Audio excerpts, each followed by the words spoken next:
Alright, my name is Montana Richardson, and today this is my simulation of the new Heritage Dog Company, where I'm acting as a CEO of my own company and making project decisions to benefit my company and make sure that I'm not running it into the ground.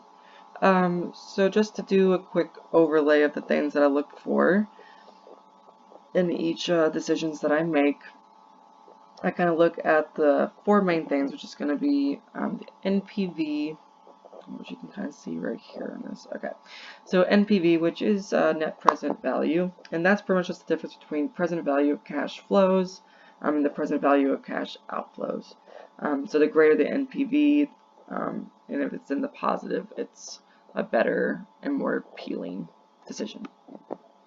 Next thing you look at is going to be the IRR, which is the internal rate of return, which is the true annual percentage rate return based on the estimated cash flows. So the higher the IRR, the more desirable the project as well. So these two numbers I kind of pay attention to, along with the PI, which is this one right here, which is a profit index. This identifies the relationship between the costs and benefits. So a profit index that's greater than 1 usually provides an indicator that the project is acceptable.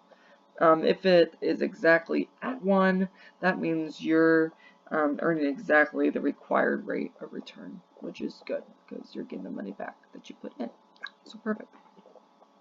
Then you also want to pay attention to the payback period. On my decisions, I always try to look for something below 10. I feel like anything with 10, you're investing a little bit too much, and it takes a little bit too long to pay off. So just based off of that alone, I do look at everything else that I'm about to show you along with that, but just personally, I try to stay below 10 on all my payback periods. So along with these numbers right here, you also want to make sure that you take a look at the income statement and balance sheets.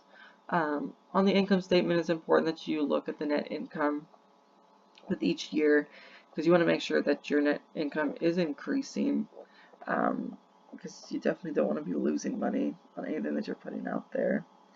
I look at the total assets and I look at the current liabilities, because you want to make sure that your assets are increasing, because the more you put into a company, the more you're going to get out. And you want to make, and the current liabilities, the higher, yeah, they're going to keep getting higher, but that's just because you're investing in your company. So liabilities are going to get higher. You also want to make sure your shareholders' equity is getting higher, because you want to make sure that what people that are investing into your company are at least getting something out of it. But I also pay more attention to the cash flow statement, because cash is important. And I pay attention to these four numbers right here. So on the cash flow operations, I always kind of make sure that's going up as well, because you want to make sure that you're getting a revenue out of your operations. On the financing, I pay attention to this a lot as well, because you want to make sure that number is going down, or going more into the negative, because that's just showing that you're paying off your debts.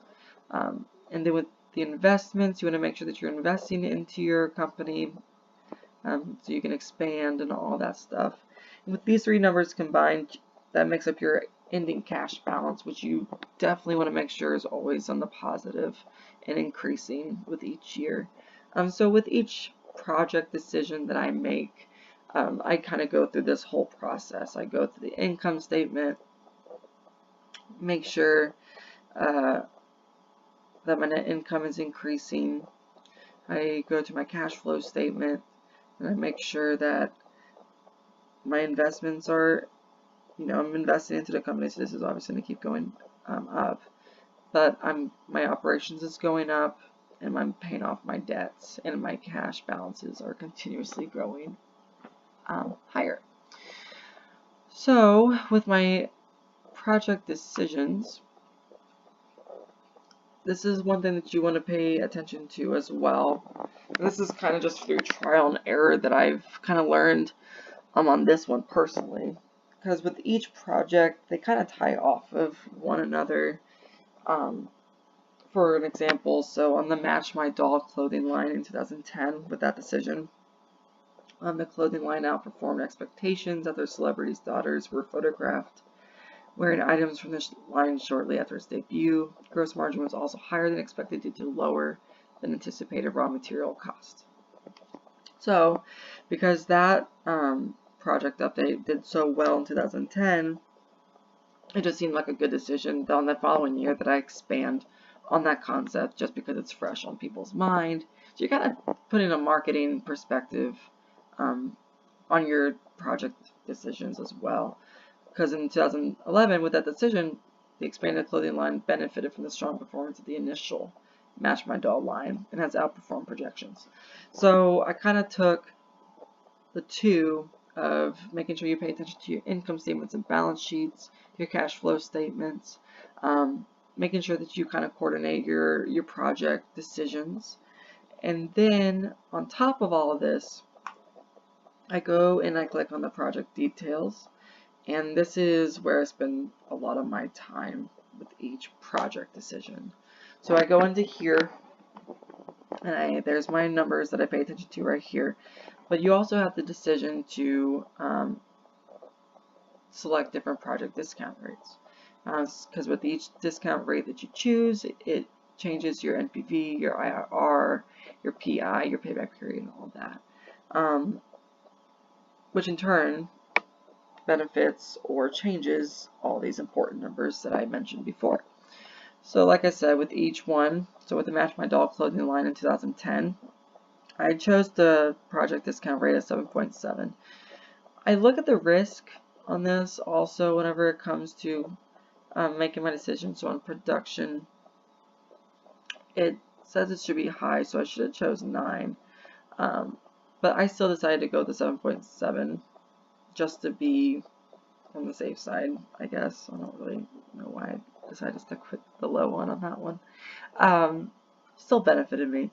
But whenever I select those, after I change the discount rate, I go back through and I first start at the net income. I pay attention to this number, make sure that's increasing right here, along with my earnings before taxes. So I just kind of pay attention to those numbers there. And then the cash and cash investments, I want those to keep going up. And then I go down to my operations, investments, and financing. So look at my operations, make sure that's increasing at a good or significant amount. Investments, I make sure that I'm investing into the company. Nothing too crazy because you don't want that number to be too crazy high. And then your financing, I want to make sure that that's going increasingly higher in the negative. That shows that I'm paying off my debts. And then again, with those 3 numbers together, I pay attention to my ending cash balance. Make sure that that increases over the years as well. So along with that, let's see if it's on here. It's not. But one cool thing whenever you're actually taking this simulation, is there's an option right here, the project decisions, that you can actually click, and it makes sure that you're choosing one from the production, from the retail, and from the licensing, because you do want to keep it pretty balanced, because if you pay attention to your dashboard when that pops up, it lets you know where your revenue and your operating profit and your total assets come from each division.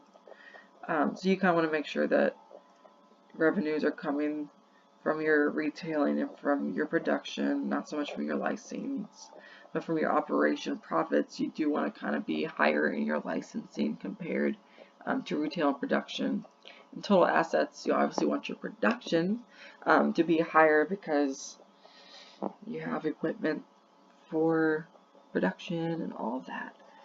So all together, just to kind of summarize this up, I pay attention to the income statement, the balance sheet, make sure that my net income is increasing. I pay attention to my cash flow statement just to make sure that my financing, investments, operations all work accordingly so my cash balance is continuously increasing as well. And then I go to my project details. With each one, I play around with the discount rate to see how my NPV, my IRR, my profit index, my payback period fluctuate.